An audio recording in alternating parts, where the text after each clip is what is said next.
आज की वीडियो में हम बात करेंगे कि जब किसी पुलिस अधिकारी के द्वारा किसी व्यक्ति की संपत्ति को कुर्क कर लिया जाता है तो उस कुर्क की हुई संपत्ति को हम उस पुलिस अधिकारी से वापस कैसे प्राप्त कर सकते हैं। आपकी जानकारी के लिए मैं बता दूं कि इस वीडियो को आपको ध्यान से सुनना और देखना है।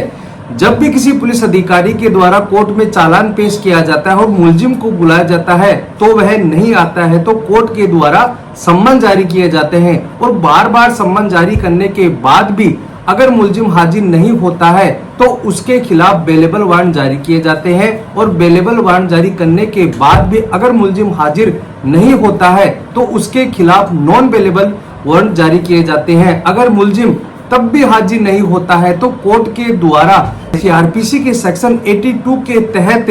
उसे कुर्की का नोटिस जारी किया जाता है और नोटिस जारी करने के बाद भी वह हाजिर नहीं होता है। कोर्ट के द्वारा सीआरपीसी के सेक्शन 83 के तहत यह आदेश किया जाता है कि जो मुलजिम की जो संपत्ति है उसे कुर्क किया जाए और जो संपत्ति है पुलिस के द्वारा उसे जब्त कर लिया जाए। माँ बाप की स्वयं अर्जित संपत्ति है, भाइयों की खरीदी हुई संपत्ति है, उसके बावजूद भी पुलिस उनकी एक भी नहीं सुनती है और यह कहती है कि यह तो मुलजिम की संपत्ति है और उसे कुर्क कर लिया जाता है। ऐसी स्थिति में कानून क्या कहता है, इस संबंध में कानून क्या कहता है, आज हम इस कानून के बारे में बात करेंगे। मैं हेमंत एडवोकेट और आप देख रहे हैं हेमंत LLB लॉ। वीडियो अच्छा लगा तो प्लीज इसे लाइक करें। अगर आप मेरे साथ जुड़कर रहना चाहते हैं तो प्लीज चैनल को सब्सक्राइब जरूर करें। मैंने अभी आपको ऊपर यह बताया कि जब मुलजिम के खिलाफ नॉन बेलेबल वारंट जारी हो जाते हैं और उसके बाद भी मुलजिम कोर्ट में हाजिर नहीं होता है, कोर्ट को यह लगता है कि मुलजिम फरार हो गया है, वह पुलिस की गिरफ्तारी से बच रहा है, तो ऐसी स्थिति में कोर्ट के द्वारा हाजिर नहीं होने पर उसके खिलाफ सीआरपीसी के सेक्शन 82 के तहत कुर्की का नोटिस जारी कर दिया जाता है और वह उसके बाद भी कोर्ट में हाजिर नहीं होता है तो जहां पर वह रहता है उसके मकान की दीवार पर वह चस्पा यानी चिपका दिया जाता है और जो सार्वजनिक स्थान है उसके गांव में भी वह नोटिस चस्पा यानी चिपका दिया जाता है। अब उसके बाद भी मुलजिम हाजिर नहीं होता है तो 1 महीने के अंदर न्यायालय के द्वारा सीआरपीसी के सेक्शन 83 के तहत उसकी जो संपत्ति है उसे कुर्क करने का आदेश कर सकती है। लेकिन इससे संबंधित कानून को जानने से पहले आपको एक बात और ध्यान से सुनना है। जब मुलजिम के खिलाफ सीआरपीसी के सेक्शन 82 का जब कुर्की का नोटिस जारी किया जाता है, अगर न्यायालय को यह लगता है कि मुलजिम अपनी संपत्ति को तुड़वा सकता है या कहीं पर भी बेच सकता है तो यह कोई जरूरी नहीं है कि 82 का नोटिस जारी करने के बाद 1 महीने के बाद ही न्यायालय के द्वारा 83 यानी सीआरपीसी 83 का नोटिस जारी किया जाएगा। न्यायालय को यह लगता है कि वह अपनी संपत्ति को तुड़वा सकता है या कहीं पर किसी व्यक्ति को बेच सकता है तो ऐसी स्थिति में वह 1 महीने से पहले यानी 2 या 3 दिन में भी 83 का नोटिस जारी कर सकता है। अब हमारा टॉपिक यह था कि जब पुलिस के द्वारा उसके भाइयों और माँ बाप की जो संपत्ति है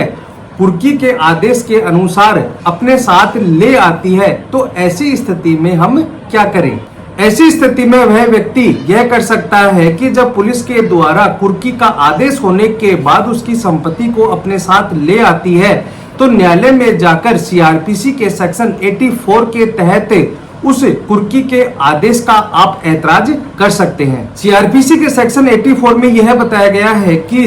जब भी किसी व्यक्ति की संपत्ति को पुलिस के द्वारा कुर्क कर लिया जाता है तो वह सीआरपीसी के सेक्शन 84 में एक एप्लीकेशन मूव कर सकता है। उसमें यह बताया गया है कि अगर आप न्यायालय में यह साबित कर देते हैं कि जो संपत्ति पुलिस के द्वारा जब्त की गई है वह हमारी है, उनके माँ बाप की है या रिश्तेदारों की है या भाइयों की है, अगर यह बात आप कोर्ट में साबित कर देते हैं कि संपत्ति मुलजिम की नहीं है तो न्यायालय को यह लगेगा कि वास्तव में संपत्ति उनकी भाइयों की है, माँ बाप की है या रिश्तेदारों की है तो सीआरपीसी के सेक्शन 84 के तहत वह आपकी संपत्ति को रिलीज भी कर सकती है। जब भी पुलिस के द्वारा कुर्की के आदेश होने पर संपत्ति को जब्त किया जाता है तो उसकी एक लिस्ट बनाई जाती है। लिस्ट में कुछ भी जब्त हो सकता है, जैसे अगर आपका गैस सिलेंडर है, कोई बाल्टी है, कोई चूल्हा है, इत्यादि अगर कोई भी सामान है तो उनकी एक लिस्ट बनाई जाएगी।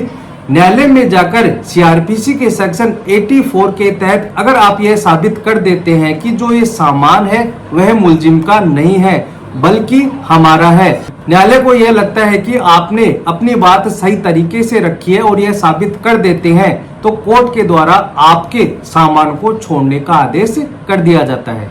अब कई लोगों के मन में यह रहता है कि मान लीजिए कि पुलिस ने मुलजिम की संपत्ति को कुर्क कर लिया और उसकी संपत्ति को जब्त कर लिया जाता है और उसके 1 महीने बाद ही मुलजिम हाजिर हो जाता है, तो ऐसी स्थिति में मुलजिम अपनी संपत्ति को किस प्रकार से छुड़ा सकता है। आपकी जानकारी के लिए बता दूं कि सीआरपीसी के सेक्शन 85 के तहत जिस मुलजिम की संपत्ति को कुर्क किया गया है वह न्यायालय में जाकर एक प्रार्थना पत्र पेश करेगा और कोर्ट को यह लगेगा कि संपत्ति उसकी है और वह साबित कर देता है, तो कोर्ट के द्वारा उसे छोड़ दिया जाएगा। तो दोस्तों आज आपको समझ में आ गया होगा कि किस प्रकार से जब पुलिस के द्वारा संपत्ति कुर्क कर ली जाती है तो उसे हम किस प्रकार से छुड़वा सकते हैं। सीआरपीसी के सेक्शन 84 के तहत माँ बाप, भाई और रिश्तेदार छुड़वा सकते हैं। अगर मुलजिम की खुद की प्रॉपर्टी उसे जब्त किया गया है तो सीआरपीसी के सेक्शन 85 के तहत वह मुलजिम भी अपनी प्रॉपर्टी को छुड़वा सकता है। तो दोस्तों आज के लिए इतना ही। वीडियो अच्छा लगा तो प्लीज इसे लाइक करें, शेयर करें। अगर आप मुझसे जुड़कर रहना चाहते हैं तो प्लीज चैनल को सब्सक्राइब करें ताकि ऐसे नॉलेजेबल वीडियो मैं आपके पास लाता रहूं। धन्यवाद।